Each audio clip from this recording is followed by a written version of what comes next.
সুপ্রিয় শিক্ষার্থী আসসালামু আলাইকুম। স্বাগতম জানাচ্ছি বনশ্রী ন্যাশনাল আইডিয়াল স্কুলের পক্ষ থেকে বিএনআইএস হোম স্কুল কার্যক্রমে। আজকে আমি ষষ্ঠ শ্রেণীর 43 নম্বর ক্লাস নেব, যেটা অ্যাসাইনমেন্টের উপর ইংলিশ গ্রামার অ্যান্ড কম্পোজিশন বই থেকে নেওয়া, এবং অ্যাসাইনমেন্টের পেজ নাম্বার 78, 79, 80। অ্যাসাইনমেন্টটা করার সুবিধার্থে কিছু বেসিক জিনিস তোমাদের জন্য আলোচনা করে নিচ্ছি। তাহলে ষষ্ঠ শ্রেণীর শিক্ষার্থীরা চলো আমাদের পাংচুয়েশনের বেসিক অংশটুকু একটু দেখে নিচ্ছি। Unit 8 capitalization and punctuation. যে কোনো বাক্যের শুরুতে লিখতে গেলে তোমাকে অবশ্যই বড় হাতের করতে হবে এবং পাংচুয়েট করতে হবে। What is punctuation? পাংচুয়েশন হচ্ছে বাক্যকে যখন আমরা বিভিন্নভাবে প্রকাশ করি, কখনো আমরা একটু থেমে যাই বা বেশি থেমে যাই, অথবা প্রশ্ন করি, অথবা মনের আবেগগুলোকে বিভিন্ন ভাষায় বিভিন্ন এক্সপ্রেশনের মাধ্যমে প্রকাশ করে থাকি। এই যে প্রকাশ করার জন্য আমরা কিছু চিহ্ন ব্যবহার করছি, সেগুলি হচ্ছে তোমার punctuation. Punctuation, a mark that we add to a text to show the division between different parts of it. It বলতে এই যে আমি অংশগুলো লিখেছি সেটার প্রকারভেদগুলো। তাহলে তুমি যখন একটা টেক্সট পড়বে বা তুমি যখন তোমার কথাগুলো প্রকাশ করবে, তখন তার শেষে অথবা মাঝখানে তুমি বাক্যগুলোকে বা শব্দগুলোকে আলাদা করার জন্য কিছু অংশ তুমি ব্যবহার করবে। সেই অংশগুলো কি? প্রথম আছে পিরিয়ড অর ফুল স্টপ। সাইনটা আমি দেখিয়ে দিয়েছি, একটা ফুল স্টপ। এই জিনিসটা হচ্ছে তুমি যখন পূর্ণ একটা বাক্য ইউজ করবে, একটা স্টেটমেন্ট ইউজ করবে, যেমন placed at the end of the declarative sentences. বর্ণনামূলক কোনো বাক্যের শেষে অথবা স্টেটমেন্টস, কোনো একটা সাধারণ বিবৃতি, থট টু বি কমপ্লিট, যেটা তোমার কাছে মনে হচ্ছে বাক্যটা শেষ হয়ে যাচ্ছে, এরকম বাক্যের শেষে তোমাকে period or full stop use করতে হবে। একটা এক্সাম্পল লিখেছি আমি। এছাড়াও একটা ব্যবহার আছে, it is also use for abbreviations. তোমাদের মনে প্রশ্ন জাগতে পারে, হোয়াট ইজ অ্যাব্রিভিয়েশন? অ্যাব্রিভিয়েশন হচ্ছে এমন কিছু সংক্ষিপ্ত শব্দ যার ভেতরে লুকায়িত কোনো একটা ওয়ার্ড থাকে। যেমন তুমি বলছো পিইসি, এটার ভেঙে যদি তুমি বলতে চাও পিইসিটাকে, তাহলে তোমাকে এইভাবে লিখতে হবে P.E.C। তো তুমি এই পিটাকে একটা অংশ হিসেবে ধরতে হবে, ইটাকে একটা অংশ ধরতে হবে, সিটাকে একটা অংশ ধরতে হবে। এর ডেফিনেশন কি? Primary education certificate. তার মানে পি এর মধ্যে একটা শব্দ আছে, ইতে একটা শব্দ আছে, সিতে একটা শব্দ আছে। এই জাতীয় শব্দ যেগুলো বড় বড় শব্দগুলোকে সংক্ষিপ্ত পদ্ধতিতে লেখা হয়, এটার নাম অ্যাব্রিভিয়েশন। এই ধরনের অ্যাব্রিভিয়েশনের ক্ষেত্রে আমরা ফুল স্টপ ব্যবহার করে থাকি। এক্সাম্পলে লিখেছি, mister Jones is happy to see his wife. Mister Jones তার স্ত্রীকে দেখে খুশি হলেন। বাক্যটা আমি অবশ্যই তোমাদের এখানে একটা বইয়ের নাম লিখেছি, ইংলিশ গ্রামার অ্যান্ড কম্পোজিশন। আমি লেখার সময় চেষ্টা করেছি পুরো এই বই থেকেই তোমাদের এক্সাম্পল এবং তথ্যগুলো দেওয়ার জন্য, যাতে করে তোমাদের অ্যাসাইনমেন্টটা করতে সুবিধা হয়। চলো এক্সাম্পলটা আরেকবার দেখছি। Mister Jones is happy to see his wife. মিস্টারের এম আর ভেতরে যে শব্দটা আছে, এই মিস্টার পুরোটা আমরা লিখি না, কিন্তু লেখার সময় আমরা বলি এম আর। এই জন্য মিস্টার শব্দটা উচ্চারণ করতে যাওয়ার সময় আমাদেরকে ফুল স্টপ ইউজ করতে হবে অ্যাব্রিভিয়েশনের জন্য। আর পূর্ণ বাক্য শেষে আমরা ফুল স্টপ ব্যবহার করেছি। তাহলে দুটো পড়লাম, পিরিয়ড আর ফুল স্টপ, যেটা আমরা অ্যাব্রিভিয়েশনে এবং বাক্যের শেষে আমরা ইউজ করতে পারবো। সেকেন্ড লিখেছি কমা। ছোট ছোট অংশ লিখতে গেলে কমা ইউজ করতে হয়। ফুল স্টপ যেমন আমরা একটা পূর্ণ বাক্যের শেষে লিখি, কথা শেষে লিখি, কিন্তু কমাকে পূর্ণ বাক্যের শেষে ইউজ করা যাবে না। কমাকে তুমি একই রকম নাউন অথবা অনেক প্রোনাউন থাকে অথবা অনেক শব্দগুচ্ছ যখন তুমি একই সঙ্গে লিখো, তখন লিখতে গেলে সেই ছোট ছোট পজ বা ছোট ছোট অংশের ক্ষেত্রে তোমাকে কমা ব্যবহার করতে হবে। যেমন I love Apple, banana and orange. Apple, banana, orange তিনটাই ফলের নাম, তিনটাই একই রকম নাউন। এই জাতীয় সমজাতীয় নাউনগুলোকে যখন তুমি প্রকাশ করবে, তখন তোমাকে মিডলে কমা দিতে হবে। বুঝতে হবে অ্যান্ডের আগে এবং পরে কোনো কমা হবে না, জাস্ট মাঝখানে তুমি যে 2-3টে নাউন লিখছো সেটার মাঝখানে কমা হবে, এবং অবশ্যই সবার শেষে ফুল স্টপ লিখতে হবে। Number 3 question mark. খুব ইজি, যেখানে তুমি কোশ্চেন করা বোঝাবে এমন একটা সেন্টেন্স তুমি বললে যা দিয়ে তোমার মনে হচ্ছে তুমি প্রশ্ন করছো। তোমার নাম কি? তুমি কোথায় থাকো? What is your name? Where do you live? প্রশ্ন করলে তুমি বুঝতে পারছো। এই জাতীয় প্রশ্নবোধক বাক্যগুলো করার শেষে তোমাকে কি করতে হবে? কোশ্চেন মার্ক দিতে হবে। এক্সাম্পল আমি তাই লিখেছি, what is your name. Number 4 exclamation mark. Exclamation mark হচ্ছে কোনো একটা কমেন্ট তুমি যখন করো অথবা তুমি বিস্ময় প্রকাশ করো, আবেগ প্রকাশ করো, অনুভূতি প্রকাশ করো, সেই জাতীয় জিনিসগুলোর বাক্যের শেষে তোমাকে অবশ্যই এক্সক্লামেশন মার্ক ইউজ করতে হবে। এক্সক্লামেশন মার্কটা দেখতে এরকম, এক্সক্লামেশন মার্কটা দেখতে এরকম সাইনটা তুমি কখন ইউজ করবে? যখন তুমি কমান্ড ইউজ করবে অথবা স্পিকিং ফোর্সফুলি, কিছু একটা তুমি খুব জোর দিয়ে বলছো। আমি একটা লিখেছি, অফ হোয়াট আ গোল, গোলটা কি সুন্দর ছিল, তার মানে আমার এক্সপ্রেশন কি, দেখে আমি খুশি হয়েছি, অবাক হয়েছি, আশ্চর্য হয়েছি, এই যে আমার এক্সপ্রেশন, এই এক্সপ্রেশনটার জন্যই আমাকে শেষে কি ইউজ করতে হবে? এক্সক্লামেশন সাইন ইউজ করতে হবে। Next 5 number, quote marks. Quote marks হচ্ছে, কোটের কথাটাকে বলে নিই। কোট হচ্ছে আমি যে কথা বলছি, আমার ভাষাগুলো বলছি, এই ভাষাগুলো যখন অন্য কেউ প্রকাশ করবে তখন সেটা কোট হবে, মানে উদ্ধৃতি হবে অথবা উচ্চারণ হবে। কোট হচ্ছেই তোমার কোনো মানুষের কথাকে হুবহু তুলে ধরা। তাহলে টু কোট অ্যানাদার পারসনস ওয়ার্ডস এক্স্যাক্টলি, অন্য একজন ব্যক্তি কথা বলছে এবং সেই কোটটাকে তুমি হুবহু লিখে ধরছো, সেটা হবে তোমার quote marks. Whether they be spoken or written, লিখিতও হতে পারে, মৌখিকও হতে পারে কোটটা। আমি এক্সাম্পলে লিখেছি, রিতা সেস, ডিফারেন্ট একজন মানুষের কথা বলেছি, আমার নাম নয়, অন্য একজনের নাম। সে বলেছিল আই অ্যাম ফাইন, আমি ভালো আছি। দেখো এখানে আই অ্যাম ফাইন, আই বলতে কিন্তু রিতাকে বোঝানো হয়েছে। তাহলে রিতার কথাটাকে আমি হুবহু তুলে ধরলাম। এই হুবহু তুলে ধরার ক্ষেত্রে এটা আমার একটা কোট হয়ে গেল। আর এই কোটের জন্য আমাকে কি করতে হবে? অবশ্যই কোটের আগে আমাকে একটা কমা ইউজ করতে হবে এবং কোটের শুরুতে আমাকে ইনভার্টেড কমা এবং শেষেও একটা ইনভার্টেড কমা ইউজ করতে হবে। বহুল ব্যবহৃত কোট মার্কস, যেটা তোমাদের অ্যাসাইনমেন্টের জন্য খুব কাজে লাগবে। Number 6, colon. কোলনটা কেন আমরা ইউজ করছি? যখন আমরা একের অধিক ডিরেক্টলি সম্পর্ককে, আইডিয়াকে আমরা প্রকাশ করব। To introduce one or more directly related ideas. Example যেমন আমি বললাম যে পত্রিকার প্রত্যেক দিন প্রায় 4টা সেকশনে আমি খবর দেখতে পাই। কি কি?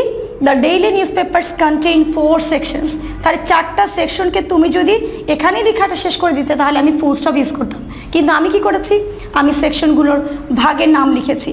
কি কি সেকশন আমি প্রতিদিন দেখি, এই যে ভাগের নামগুলো যখন আমি লিখলাম এই বাক্যের সাথে সম্পৃক্ত করে, তখনই তুমি যেমন কথাটা লিখো, such as লিখো, লাইক লিখো, ফর এক্সাম্পল, ফর ইনস্টেন্স, মানে উদাহরণ তুমি প্রকাশ করো।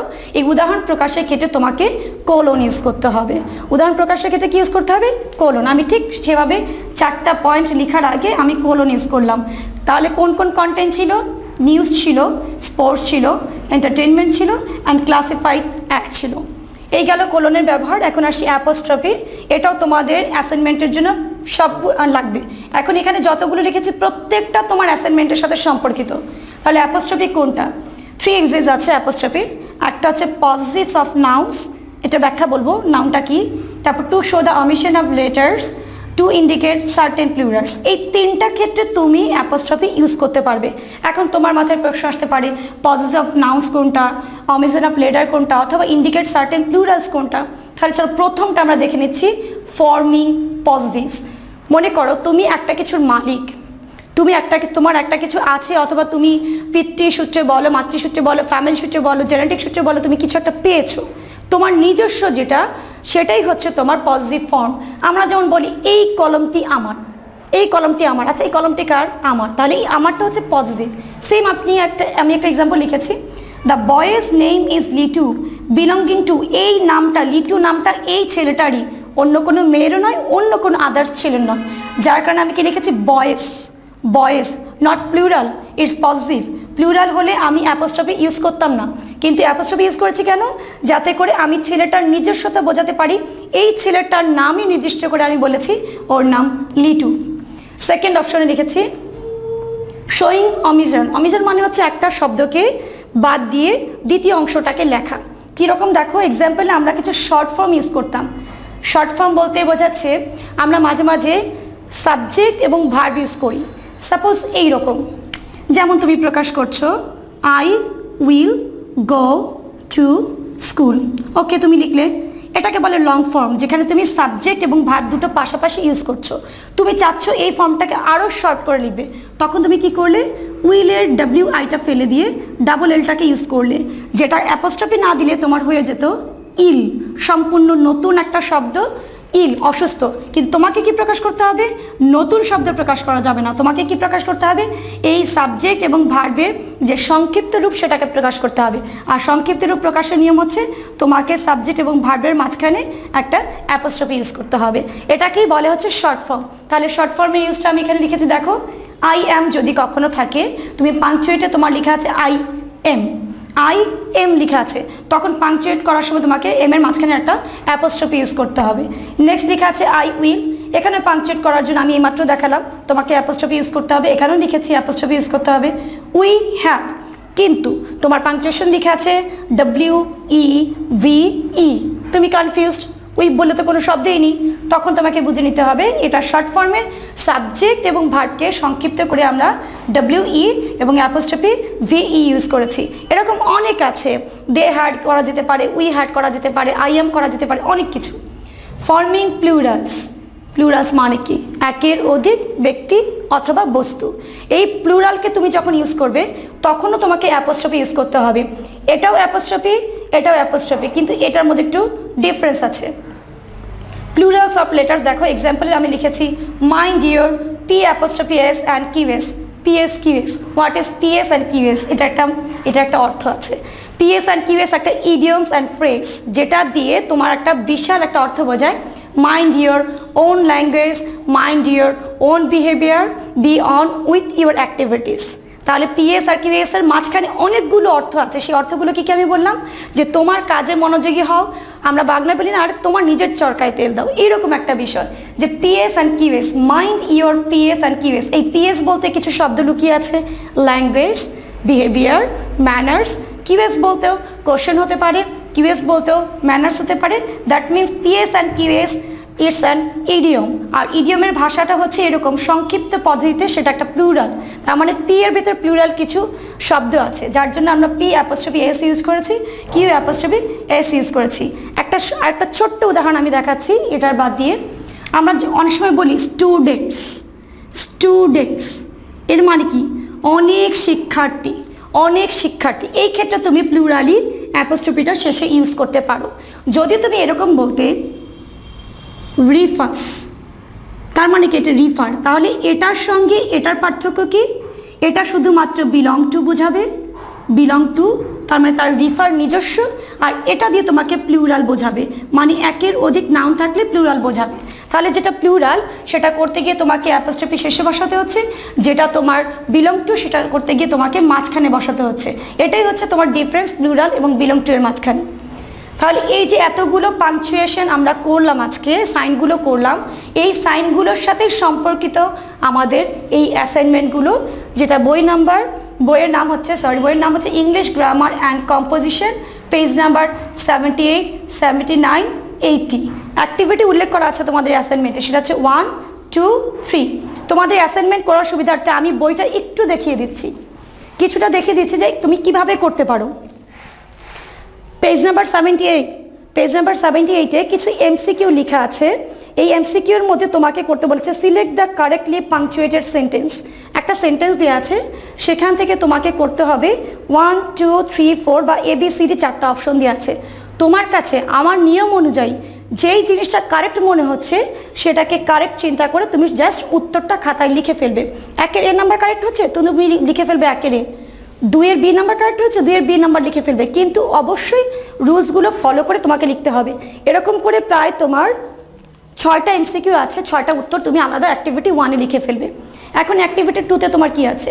অ্যাক্টিভিটি 2 এর জন্য আছে একটা টেক্সট দেওয়া আছে, যেই টেক্সটে লেখা আছে read the text below and use punctuation marks as needed in the underline sentence. পুরোটা দেওয়া আছে, কিন্তু আন্ডারলাইন করা আছে 4 অথবা 5টা বাক্য। এই 4-5টা বাক্যকে তুমি কি করবে? ওটাকে তুমি শুধু পাংচুয়েশন করবে। হ্যাঁ, তোমার মনে প্রশ্ন জাগতে পারে পাংচুয়েশনটা আমি কি প্রশ্ন তুলে লিখবো নাকি প্রশ্ন ছাড়া লিখবো? তুমি যেহেতু এটা একটা অ্যাসাইনমেন্ট প্রক্রিয়া, তুমি প্রশ্নটা তুলে আন্ডারলাইনটা করে ফেলো। যখন তুমি অ্যান্সারটা করবে ডিফারেন্ট কালিতেও করতে পারো, আবার ব্ল্যাক পয়েন্ট কালিতেও ইউজ করতে পারো, কোনো সমস্যা নেই। তুমি শুধু এই আন্ডারলাইন ওয়ার্ডগুলোকে আন্ডারলাইন যেগুলো করা আছে সেগুলোকে তুমি কারেকশন করবে। সাপোজ এখানে লেখা আছে email the only son of his parents, তুমি এখন বুঝে নিবে এখানে কি কি হতে পারে, কমা হবে না ইন্টারোগেটিভ সাইন হবে নাকি ইনভার্টেড হবে, এর জন্য তোমাকে ব্যাকগ্রাউন্ডের বেসিকটা পড়ে নিতে হবে, ওটা পড়ে তুমি অ্যাক্টিভিটি 2টা করে ফেলবে।